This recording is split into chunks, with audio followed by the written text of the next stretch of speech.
Neva is a new and utterly gorgeous side-scrolling platformer from Narrated Studio, the team behind the sublime and award-winning Grease, featuring a brilliant soundtrack for Berlinist. It tells the story of a young woman named Alba and her wolf meets great stag companion, Neva, as they overcome great tragedy in a time of growing darkness. Neva starts sweetly enough, sweeping us through painterly landscapes of deep pinks and purples, the bold and hearty greens of great trees, a place where wildlife thrives in a beautiful valley of peace.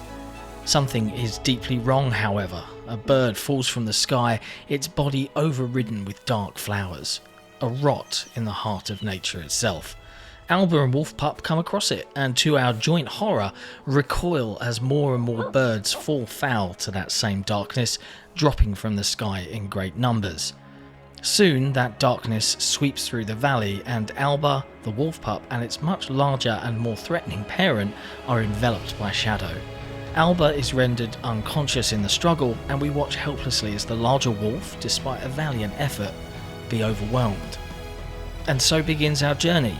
Mourning the loss of the great wolf, but comforted by the fact that the pup Neva has survived, they begin their journey deeper into this mysterious and hauntingly beautiful world. Together, they'll discover the source of darkness and, with luck, see if they can put an end to it. It's a testament to the talent of the team at Narrated Studio that in just a mere 4 minutes of screen time, the stakes of this side-scrolling platformer are laid out so skillfully. I have now, subconsciously, taken on a parental role for the now orphaned wolf cub Neva, who is not yet old enough to entirely fend for herself. The game itself is played out through seasonal stages, summer, fall, winter, and so on, broken down into several chapters. As this is an emotional and story-driven game, I'm not going to spoil any further plot details beyond what I've spoken about thus far, so if you're wary of that, fret not.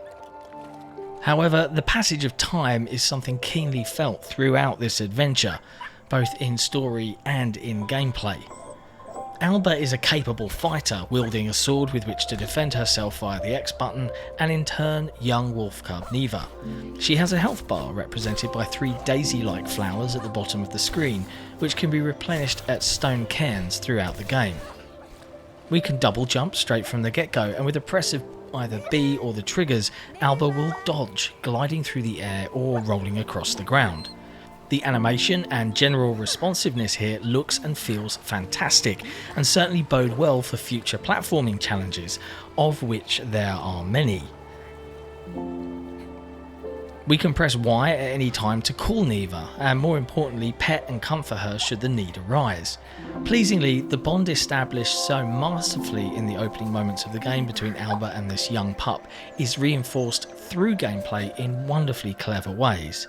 Initially, Neva will follow along with us, sniffing at trees or playing with other animals. Come to a jump she can't quite make, however, and she'll fall. On second attempt, I instinctively, without the game specifically telling me I can or should do this, press the Y button, and instantly Alba adopts an encouraging stance, willing Neva to make the jump again and helping her up on the platform. It's lovely stuff. As time passes, the young, as they tend to do, grow up, and Neva will grow more confident and far larger as we progress through the game. From summer to fall, fall to winter, the changes in time are reflected in the colour palette used on screen, in addition to the changes to our protagonists. The growth of Alba and Neva are both heartfelt and genuine, and the bond deepens with the passage of time. It'll also include teenage mood swings, fierce declarations of independence, and a dash of young love. We've all been there. The seasonal approach is more than just a backdrop change.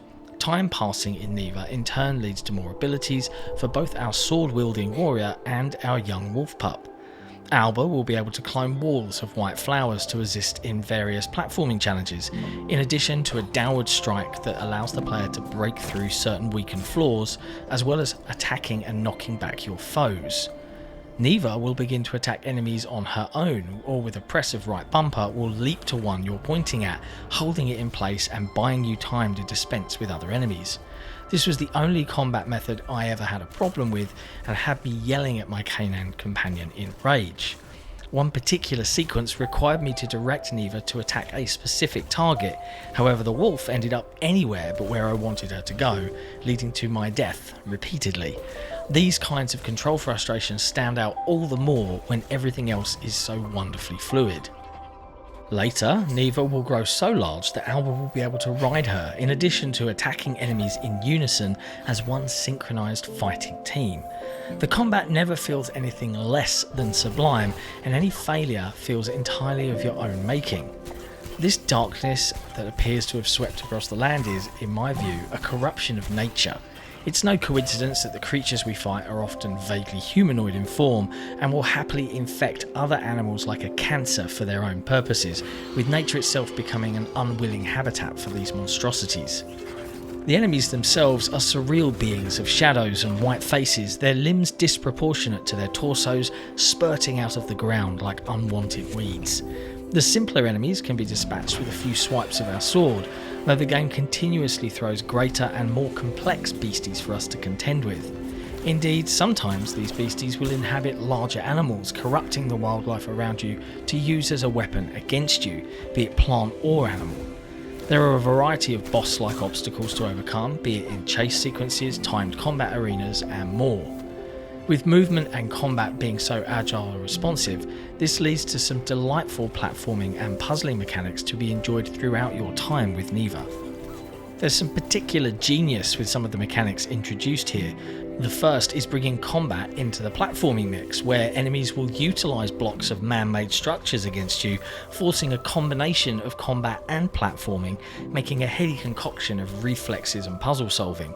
There's also a wonderful section involving your own reflection in the mirror of a frozen lake, which led to a particularly dreamlike sequence that was not only visually mesmerising, but utterly captivating from a gameplay perspective. I don't want to spoil too much. Despite feeling somewhat like well-trod narrative ground, Neva is a beautiful game, skillfully made with a lot of heart. The bond it fosters between you and your canine companion cannot be understated, and it's likened to that of a parent and child. Alba becomes the parent figure and the protector during Neva's youth. As Neva grows, it is Alba now who must be protected and cared for. We can only hope to have passed on what we learned to our children, in the hope that they'll do a better job than we did. Fans of the genre are unlikely to find a better game this year than this. Now I'm off to have a good cry and hug my kids. Thanks for watching. If you enjoyed this video review, be sure to hit like, hit subscribe, and hey, why not ring that notification bell so that we can let you know when we've got some fresh content. And we'll see you next time.